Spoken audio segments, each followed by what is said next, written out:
You are tuned in to a Fireside chat with Zany Mystic. Join us now on another exciting metaphysical journey. Relax, tune in, drop out, and take a seat by the fire as we explore new realms and possibilities. This is Magenta Pixie. You can find me at magentapixie.weebly.com. But now, here is Zany Mystic and guest. Enjoy the show. Greetings, and welcome to Fireside Chat with Zany Mystic. I'm your host, Lance White.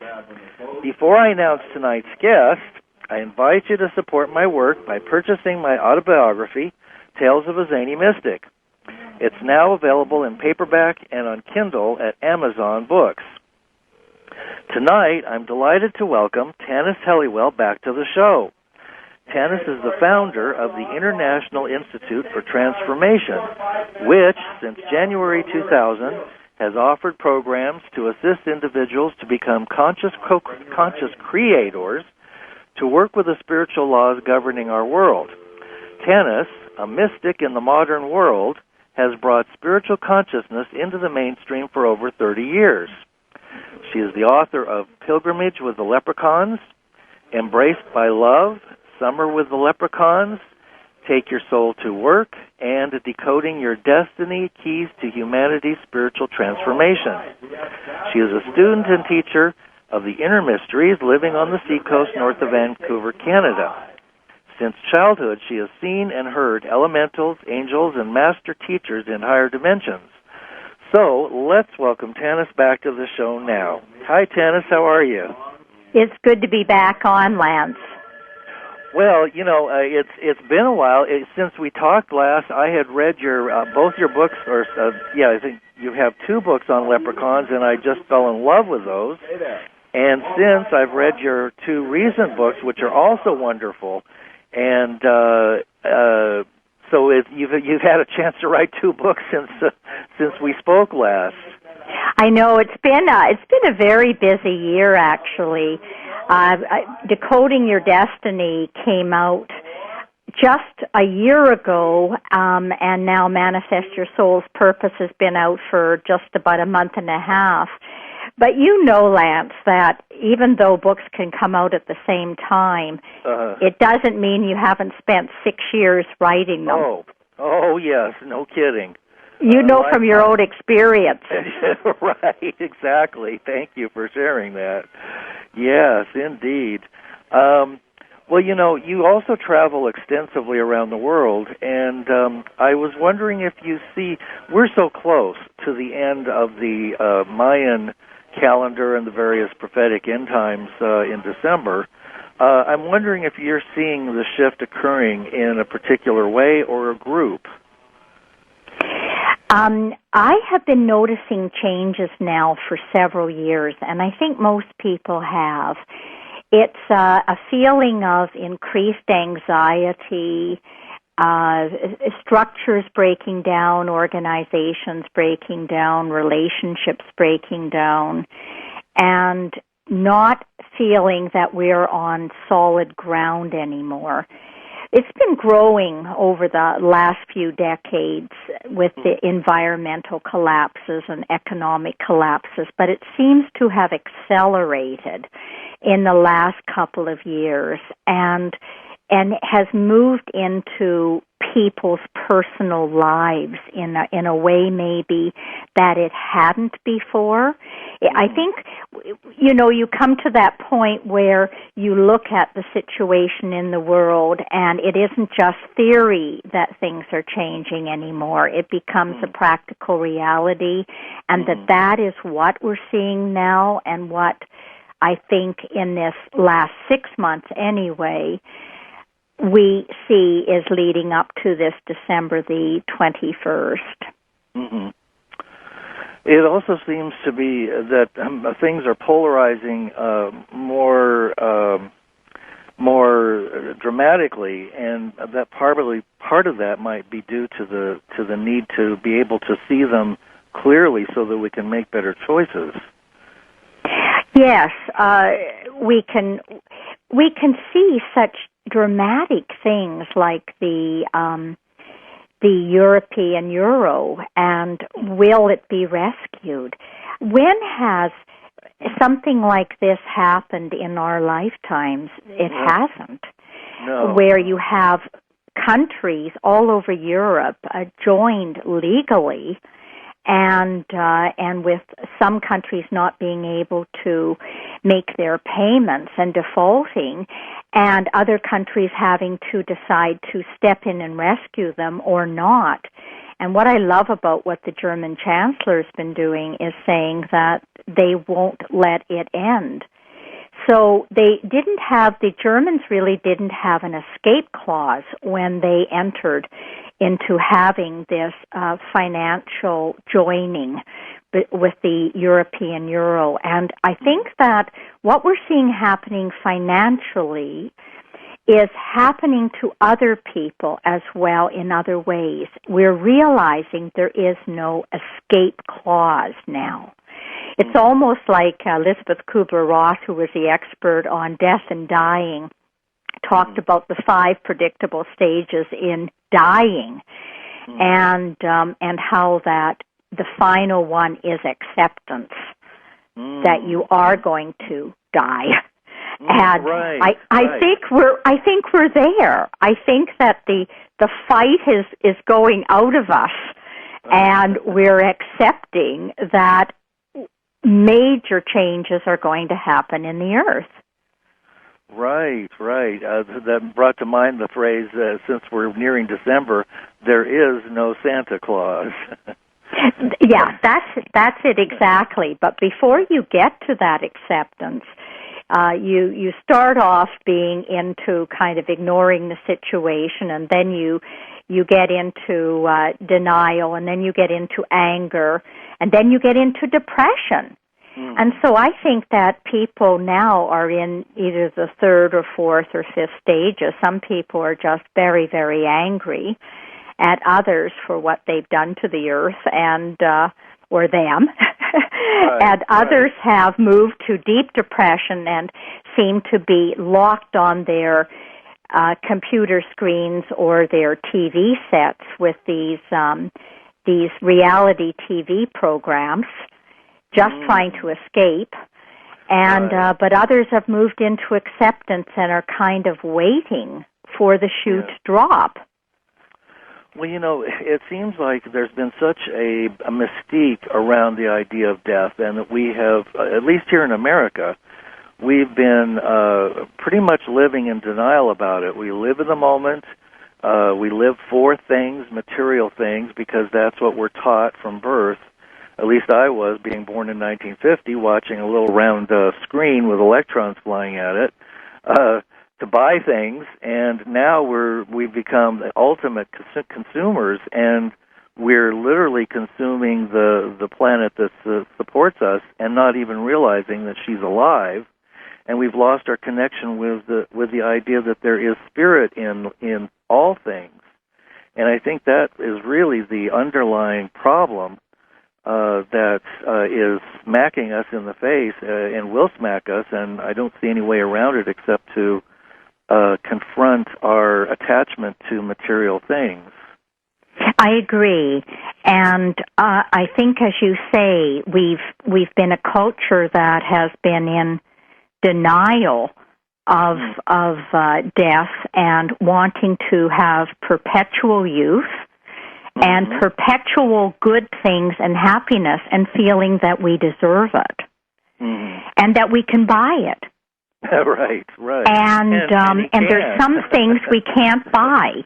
We can't buy our way out of the fact that each of us is going to die, hopefully to be recycled again. And also that the whole cycle of nature is based on birth, death, and rebirth. Yeah. And we need to trust, as we're going in this dying process or ending process of the ways that things have been, that there will be a rebirth, that there is a day after December the 21st, whether it happens in this reality or in other realities, it's still happening.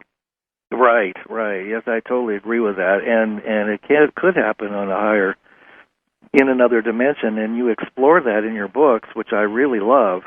And you also provide such a wonderful, vast overview of where we came from and where we're headed.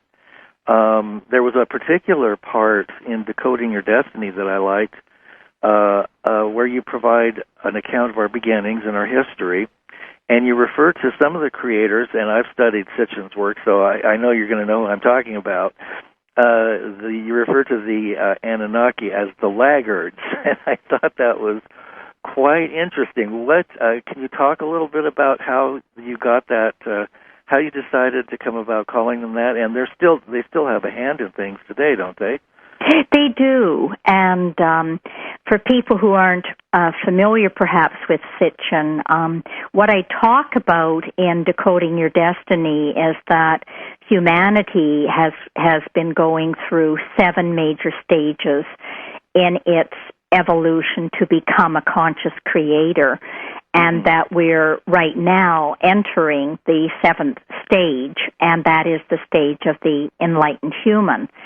And I talk about how in earlier stages, namely the early Atlantean stage, if we believe in Atlantis, but I do, or I wouldn't have written this in the book, that we have received a setback in our history, and that this was the fall, what we hear about in the Bible as the fall or the Exodus from Eden, and that this was brought on by another group of people who came to the earth as laggards from their own developing civilization, and they were meant to learn love, because this is a planet of love, and to learn lessons which they hadn't learned in their own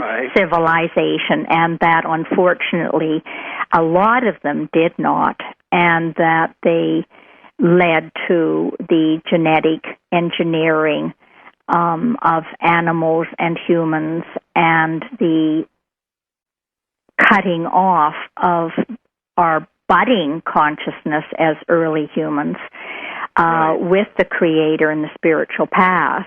And so Sitchin does talk about the Anunnaki, and this is found in Babylonian accounts and Canaanite accounts about this, and there's also scientific evidence as well. But I like the word laggard because that, to me, is what not only that group of people were, but we also in humanity have laggards as well. People who are lagging behind what the next step is that we all need to move towards, which is conscious creation.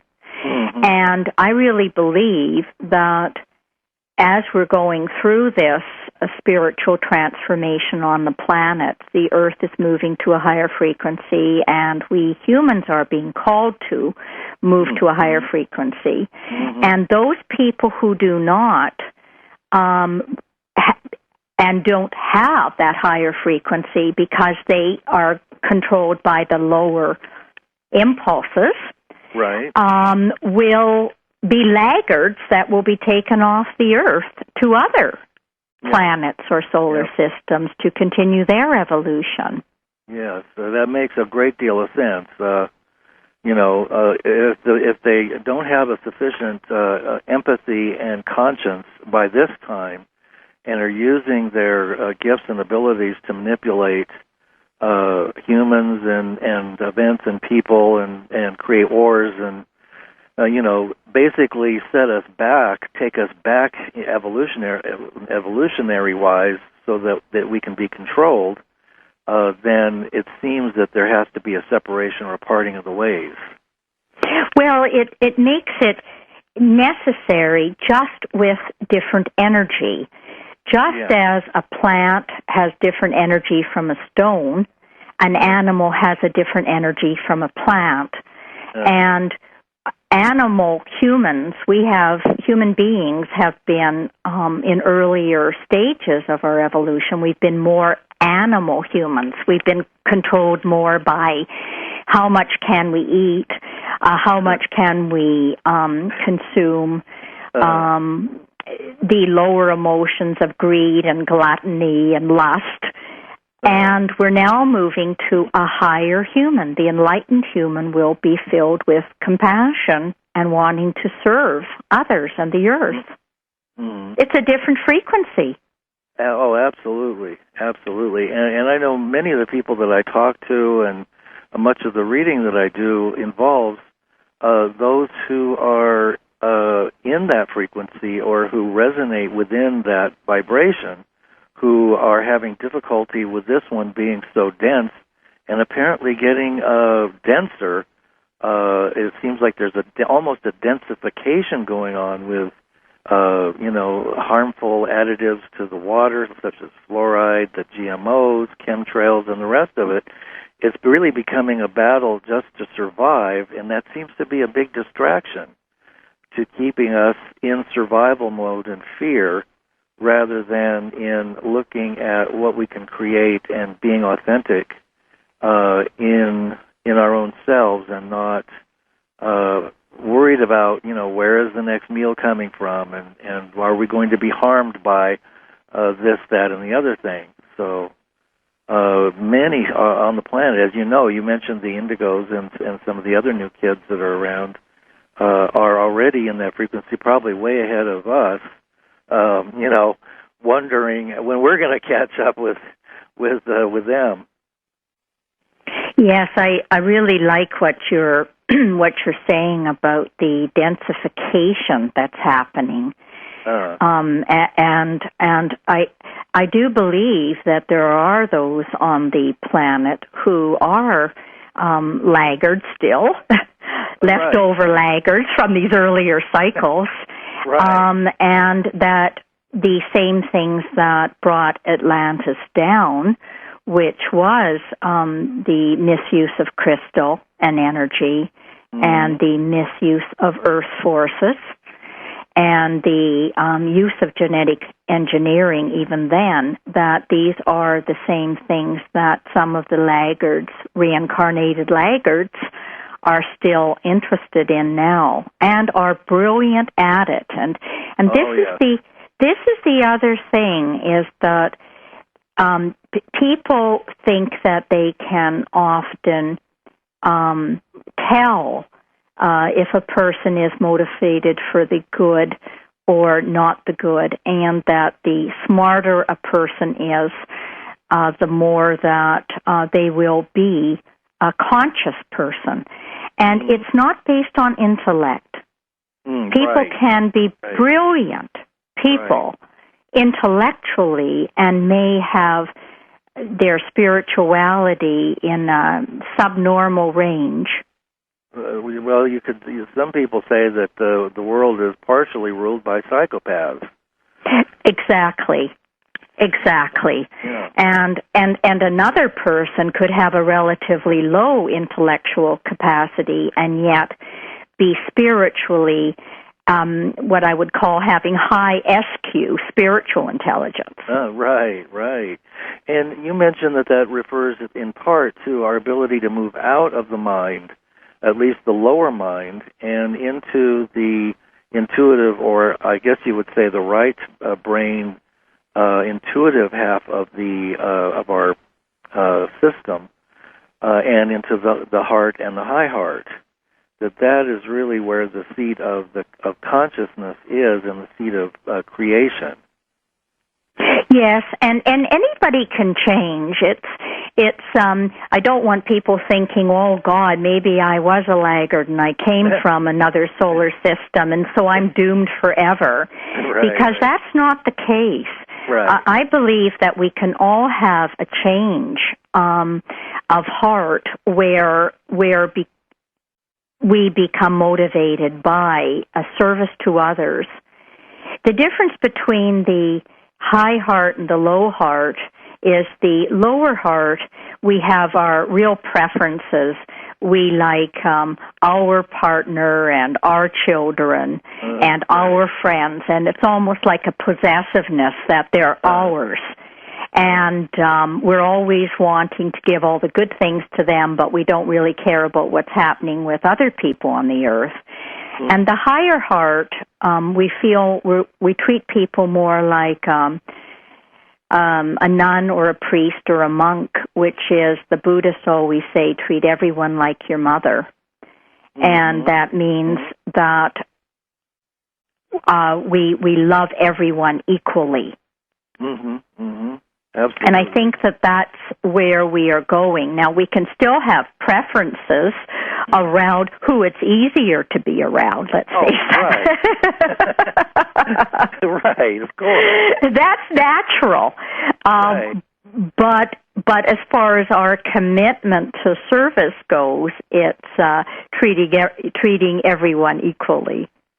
It just seems like a natural evolution that we would go through, because at some point, as you know, in the quantum field, what we do to another, we are literally doing to ourselves. Everything is a mirror.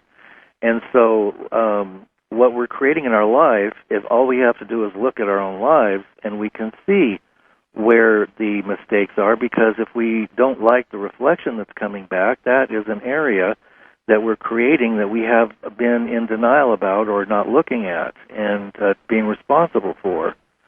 So it just seems that if we are literally everything that is, the beggar on the street and the prince and princess, then we're just as responsible for that beggar starving as we are for that person who has all the wealth and is hoarding it, so that many cannot even have a meal to eat. Yes, I agree, and the work that I've been doing for so many years now, 30 years I guess, is on really based on our personal transformation. And the Dalai Lama did say that he was more and more convinced there would never be peace on the earth until each person went through their personal transformation. And it's one thing to know all this in theory. I mean, Decoding Your Destiny is a great book on the theory of why we need to be spiritual and giving people reasons to want to be. But I believe that we have to apply it. And the new book that just came out, Manifest Your Soul's Purpose, is really devoted to that, Lance, for people actually applying it in their own life and in a very practical, concrete way. How do we fulfill our soul's purpose? Right, and that seems to be what's missing. For people who may have done a little bit of research already, they might be more attracted to a vaster overview, but until you actually do the work, the actual physical work of sitting down and thinking about your life and visualizing and being totally truthful with yourself, that seems to be a major key to it, is the ability to be honest with yourself. And your book does that. Manifest Your Soul's Purpose is really excellent at taking you through step by step and helping you to identify what it is what you are here to do. And I hear that often when people say, gee, I just don't know what I'm here to do, I don't know what I'm doing, and so on and so forth. Well, now I know what I can do. I can recommend your book, Manifest Your Soul's Purpose. Oh, thanks. Really. Oh, thank you.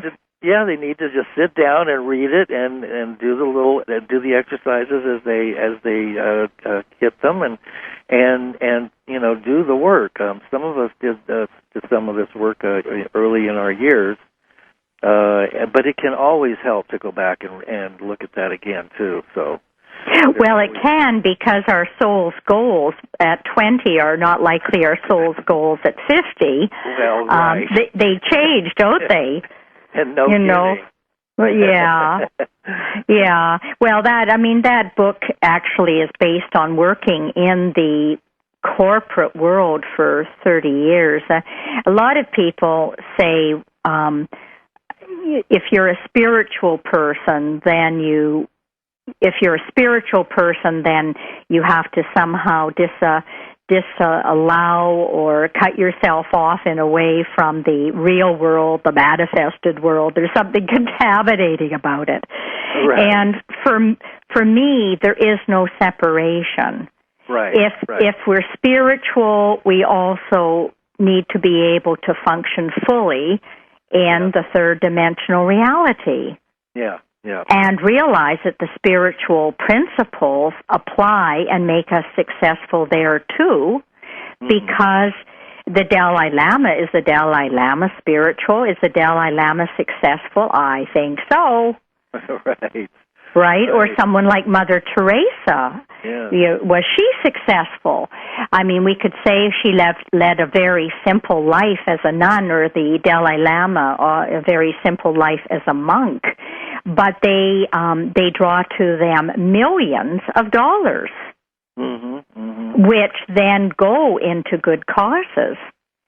So there's no reason why we cannot be prosperous at the same time as we're spiritual. Right. Along with that, do you see the need for corporations to receive a major overhaul in terms of their priorities? Totally, but corporations are made up of individuals, and I'm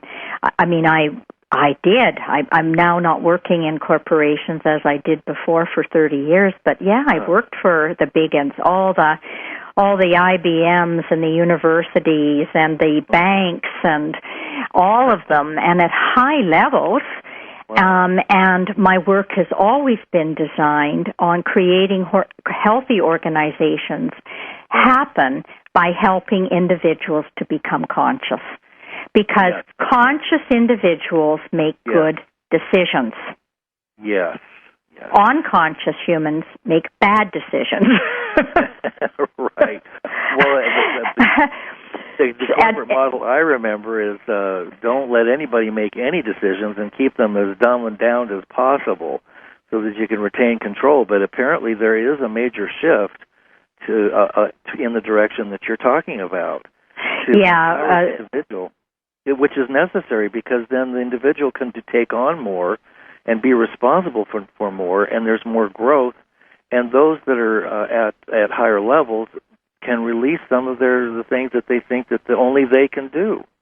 That's right. I always say that A managers hire A people and B managers hire C people, because they don't want to be threatened by somebody else's competence. Right. So it's a mark. It really is easy to see the quality of a human being by who they surround themselves with. Right. It, as you said, it mirrors us. It's a reflection of us. Mm-hmm. Right. Well, so no, you're not working with corporations anymore, but you do travel quite a lot. Oh, totally. I'm so devoted now. For the last, in the last 5 years or so, I've been withdrawing from working with the corporate world so that I could devote myself full time to our International Institute for Transformation, doing workshops, and I work a lot in Europe, and I work for doctors and psychiatrists, and I've just got an article coming out with McKinsey. McKinsey is a management consultancy group, and they're the 7th largest in the world, and they've just asked me for an article there that's coming out in January on manifesting your soul's purpose and how to raise your spiritual intelligence. So, wow. And because I've done work for their partners internationally. So, although I say I'm not doing it, there are still ways that I don't know how you do it, Lance, but the way I do it is I allow the universe to tell me what it wants. Yeah. So I don't go out and ask always, but I respond to what the universe puts right in my line of vision with people walking into my life. Do you do that kind of thing? Yes, absolutely. That is the secret for me. And sometimes it can be as simple as a short conversation in the cereal box aisle or vegetable aisle with somebody who, the light goes on and you see a kind of a golden aura over them, and you have this exchange, and you just know that it was a higher exchange, and that it's understood that you probably won't see each other again, but you'll never forget each other.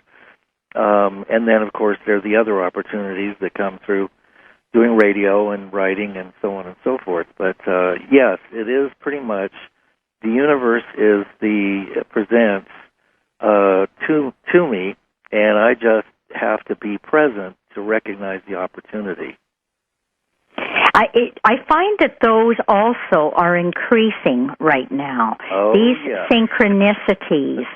Isn't that interesting? Because that is a mark, I believe, of the new age we're entering, that our life becomes more one of synchronicities because we are working in the flow. We're on the current where opportunities open.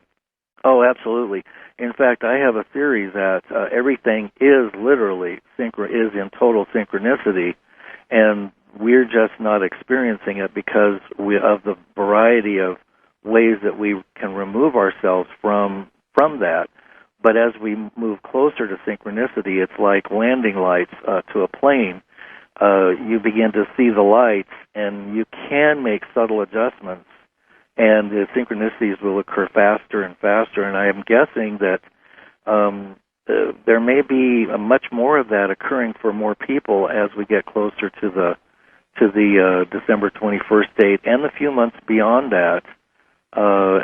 That synchronicities will appear to be increasing, but to me, that's what is. Synchronicities are what is, and we're just we're laggards. We're lagging behind because of our senses don't perceive that rapidly. But we're looking with the wrong senses, and when the subtle senses kick in, then the synchronicities just start showing up all over the place, and you can't miss it.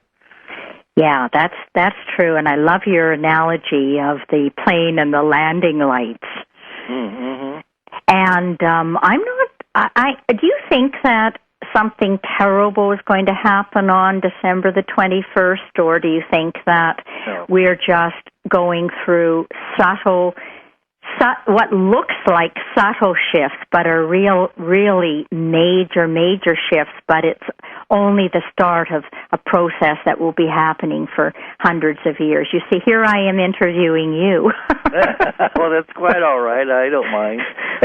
I tend to agree with your second question, that we're going through many subtle shifts, but I wouldn't discount the possibility that some will experience what they believe in very strongly in some dimension, that there may be some people who will experience some very horrible things, but that doesn't preclude the majority of those who are co-creating here with Gaia, or Gaia Sophia, if you like, to be moving forward in an extremely magical and positive momentum in which the lower densities and the lower vibrations begin to kind of wash away, in a sense. They just can no longer function here as they have taken over for so many thousands of years.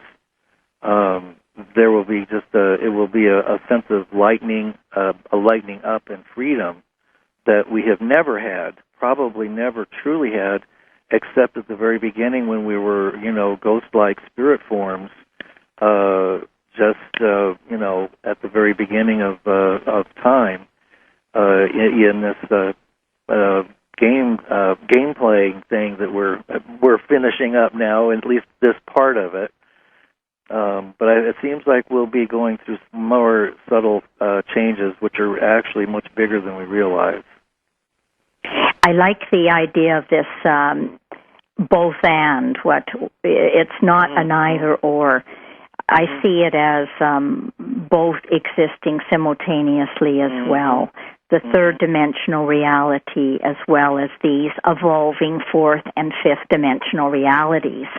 And that the days of the either or, which is our scientific brain trying to figure out is it a yes or a no, are ending. And we are going to need to embrace these this more complex, but in some way paradoxical way of thinking of both and. Absolutely. Because it's the only way that we can perceive multidimensionally.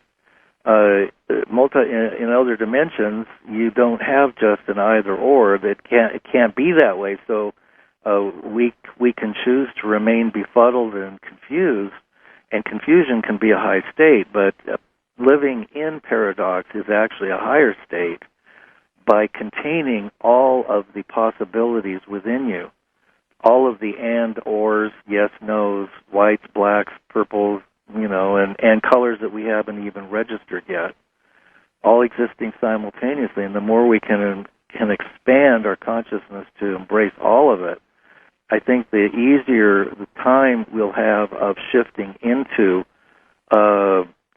the worlds that are all around us that we are not perceiving, and which you write about so beautifully in your books. Oh, thanks. One of the things that I find that helps with this is one of the programs that is most important to me is one called Transform Yourself that I've been teaching for some years now, and this will sound like a plug to people, I'm sure, but it's true. You can get it on my internet, the Transform Yourself program, and what it does is that it helps people erase their etheric programming. And the reason I think this is essential is that our etheric programs are the memory programs that we've had, not only in our own life this time, but over all the lifetimes and all over the collective history of humanity. And it's these etheric programs that are outmoded, that keep on reprogramming us with thoughts of fear and loss and pain and scarcity. And if we don't erase the programs in our etheric body, it's like a weed where you haven't got the root, and it just keeps growing again.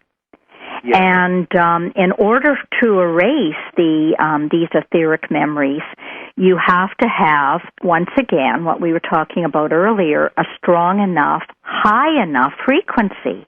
Yes. And then with a higher frequency, you can actually start erasing the programs. And so I see that this is another reason why we need to move to a higher frequency, because if we don't, we'll always be a victim of these past programs. Exactly. And what happens with something that keeps recurring, it becomes an eternal recurrence. And then it becomes so ingrained that you can't pull yourself out of it.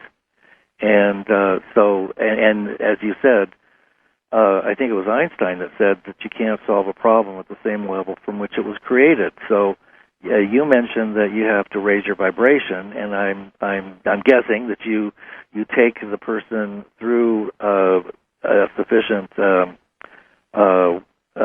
techniques to raise the vibration so that you can do this from a higher place. Absolutely. Yeah, these things have to be, they're great in theory, but once again, as we've been discussing, it has to be a practical, and yes, I give people CDs and MP3s to help them do these kinds of things and exercises. It's absolutely the most important work we can do right now is our own transformation, so that each of us can show up more fully in the earth. Yeah. On the earth and in the earth. Yeah. Oh, yes, and you talk about that too. I thought that was interesting about the inner earth. Do you want to share a little bit about some of the different beings that are other species that are evolving on the earth briefly? Okay, if you wish. It's a book that I keep on starting to write, and I haven't gotten very far, although I do a lot of teaching on it. It's on hybrids, and that even though we all look like we're human, that most of us, or a great majority of us, that's the same as most as, are hybrids. So we could have angel hybrids or elemental hybrids or beings from the center of the earth and dolphin hybrids, dragon hybrids, so that each race that we originally came from, and some of us feel we've come from Sirius or the Pleiades, actually has certain gifts, and that in addition to finding out what are our intellectual gifts or emotional gifts or physical gifts, we have to look at our spiritual gifts. And if we knew that we were a hybrid and what hybrid it was, it gives us a key to understanding our spiritual gifts. Mm-hmm. Mm-hmm. Do you think this is an idea that's ahead of its time, Lance? It certainly sounds like it. It sounds like one that's due out right now. I know. Wonderful. I know. I've got all the lectures all. I know. I've got to get this out. Yes, it makes so much sense, because then if you know, and so many people feel like they're from, they relate to certain plants or animals, certain entities, and certain stars. And so it wouldn't be interesting to find out what attributes and what higher qualities went with those various things. The dolphin people and the whale people, and however you want to see it, the Syrians and Pleiadians and so on. So yeah, I think you should definitely keep working on that one. That sounds like a lot of fun. Yeah, I think it is. But you know yourself that you've got to come out with things at the right time. If you're a little bit too early or a little bit too late, or my God. Right. That's right. But I do think it is the right time for people to start addressing this, because now that most people are believing in angels, even Time Magazine talks about that, and a lot of people are believing in elementals. Mm-hmm. Why not? Why not? Yes. The most important thing that I see that belief system that can help us and has hindered us is the idea that we are born and we die and that's it. And once people work with the idea that they are eternal and infinite or immortal souls, on some level, whatever level we choose to see that as, then it completely changes your perspective about what you're going to be doing here, and that you can't just rape and pillage and leave, and you've had your fun and somebody else can clean up the mess. It doesn't work that way. In fact, it's more likely that we may be returning to the very mess we created, maybe even instantly. I don't know that for sure, but I've spoken with enough people who say that we do incarnate back into the place where we left, and so it seems like it would make more sense if we were immortal. Our soul part was immortal if we were leaving our space in a better place, so that when we returned, or whoever returns, will enjoy the beauty and the creation that we left behind. Mm-hmm. Yes, that's very, very true. Do you see a more telepathic move in society that is occurring? I'm sensing that there is the animals communicate, as you know, instantaneously. They have their own form of communication with each other, and the animal spirits communicate with each other instantly. And, of course, we do too at the collective level, but it's unconscious. I'm seeing something that I'm wondering if you're noticing too, that we might be moving into a collective consciousness. That what we're looking at, as you say, we're looking to become conscious beings, conscious creators of our lives, and that as that occurs, we're able to read or sense into each other's fields a lot better because there's more clarity and less density as we drop what's false and inauthentic. What's authentic remains behind. So it makes sense that we would be able to see each other more clearly for who we are. Do you see that as a possibility coming up in the near future? Absolutely. So that we're not relating just to the personality of the person. We're relating really to their soul.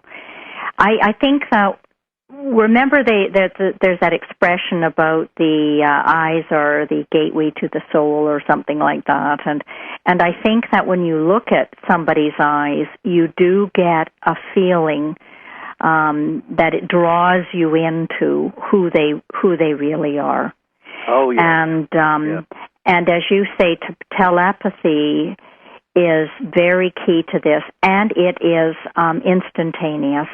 Mm-hmm. I often have thoughts about people and when I call them, like I'll think of somebody that I haven't thought of for 2 months or something, or 3 months, and then all of a sudden I must call them, and I'll call them, and they said, "My God, my mother just died 10 minutes ago."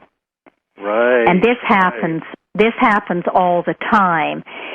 Picking up thoughts from people who are nowhere near me. And I think another thing I'd like to add that is happening to people, and I know that this is very much part of my life, is that it is not confined to my waking reality, and that my sleeping state, I often am conscious of different people I'm meeting, different decisions I'm making, and that they are just as real as this waking reality, what we call our waking reality. Yes, absolutely. Boy, I'm sure glad you shared that, because that's been happening for me a lot more lately as well. And it's a breakdown. What I'm seeing happening is it's a breakdown from the boundary that used to separate waking from sleeping. Yes, yes. And if that's true, there may come a point in which we may not need as much sleep, if we need any at all.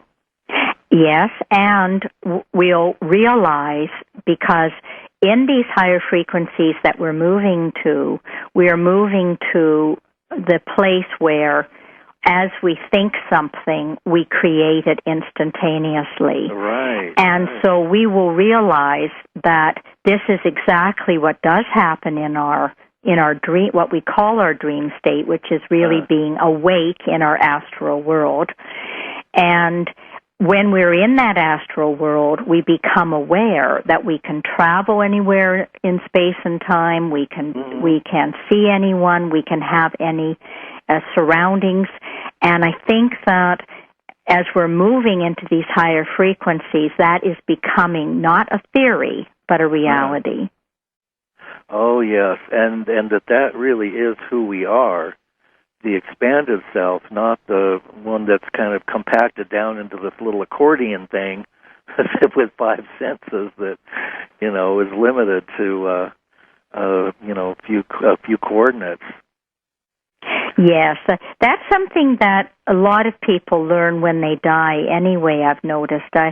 I've always been able to hear or see people who've passed over, and this is one of the realities that they know, that in the world where they are in, where they don't have their physical body anymore, they they can create a reality that they want.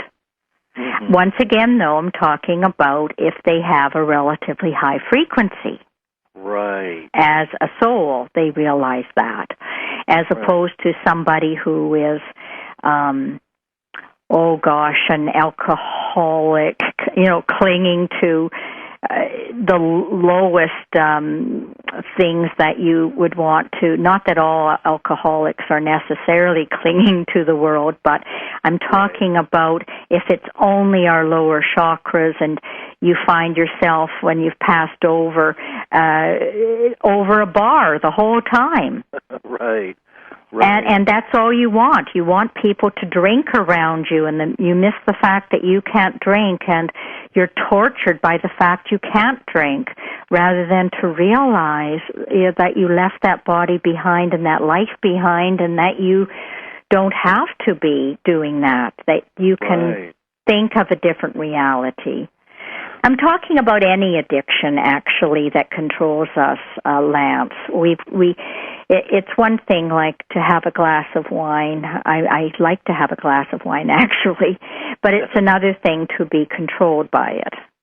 Oh, yes. Well, I have been one of those people who, in my lifetime, has been controlled by just about every major addiction that came up, prescriptions, alcohol, and illegal drugs. So I have been down that path, and I can say that it is definitely the dark night of the soul, and it is so much higher to be out of that path and to be able to think clearly and to manifest my soul's purpose rather than always be lost in the world as a victim. Wow. So when you were addicted to those various things, you were victimized by them. Oh, absolutely. No question about it. No question about it. I mean, talk about a recurrence. Things that recur that keep you attached and you can't get out of. I would say addictions and alcohol are probably some of the worst. I mean, you have addictions to power also. You see people in high places that just have to have more money, more power. So all addictions are really... That's right, even food. Even food.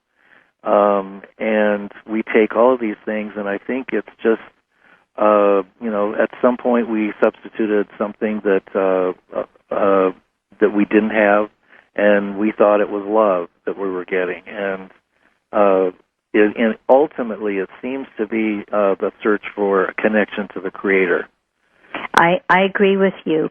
If we even went out further on the idea of addiction, some people have a shopping addiction. Yes. Talk of Black Friday was just... That's right. It just... I take it you weren't out there with your shopping cart. No, I'm not a shopaholic. I have to be careful about coffee, however, but... Yeah. So we could be a coffee addict as well. There's anything we could be addicted to, a gambling addiction. Oh, yeah. An exercise addiction. Some people are addicted to exercise and to keep their youth. And they think, and they, as soon as they start getting older, or they feel that they're not of value anymore. So this could be facial surgeries or any of these things. Oh my gosh, yes. Implants all over the place. I mean, you end up looking like a lumpy monkey at the end of your life, but so I think it's good to say all these various ones so that we can, people can think, let me broaden my idea of what is addiction, and see, is there a way that I may be addicted to something? Some people are addicted to talking. Oh, yes. Television, music, downloading, texting. And we didn't mention the most obvious of them all, sex. Yes. Oh, I thought I had mentioned it earlier. Oh, did you? Okay, maybe I wanted to hear it again. I don't know. My addiction was cropping up. But Yes, absolutely. Yes, and it's good to be laughing about it too, because this is one of the cures. One of the cures, I think, for our own transformation is to have a sense of humor about our own failings, and not hold ourselves too seriously or others too seriously. So, because if we are too serious about ourselves and others and our failings, we become unforgiving. And then it doesn't allow us to change, and it doesn't allow anyone else to change. It's too rigid. Absolutely. I'm so glad you mentioned that, because one of the most difficult things that it seems that for us to work through is our own judgments of ourselves and our judgments of others. And we simply must release them, because those are the weights that hold us down like a lead balloon and keep us from rising and being lighter. So, anytime we judge someone else, when you release that judgment, you're letting go of an enormous burden, and you're actually doing something for yourself that's changing the whole collective consciousness. So, I'm so glad you mentioned that, Tanis. Well, we have just a minute or two left, and I just wanted you to have time to share anything that you wanted to share at this most propitious moment in the world, and also to tell people where they can find your websites and your books and so on and so forth. Well, you can go on my website, which is www.iitransform.com. That stands for the International Institute for Transformation, and so you can see where the books, where you can get the books from there, but Amazon's always a good place. Right. Ingram, any bookstore has an Ingram. But you can also, if people are interested, the courses are also listed there, the Transform Self and Transform Work. As far as what to talk about for the last concluding moments, I think that we have to have what the Buddhists always say is right motivation for our actions, and that not to feel we have to be perfect, because none of us are, that we're all works in progress. And however, if we keep on recommitting and keep on trying and recommitting, we will eventually transcend our little selves and be more in our higher selves. Beautiful, beautiful. Well, Tanis, it was a delight having you back and talking with you again, and I can't think of a better way to spend my Saturday evening in November on the 24th. Thank you very, very much for having me too, Lance. It really is enjoyable speaking with a kindred spirit. Thank you so much. And thanks, everybody, for listening. And have a good evening, everyone. Good night.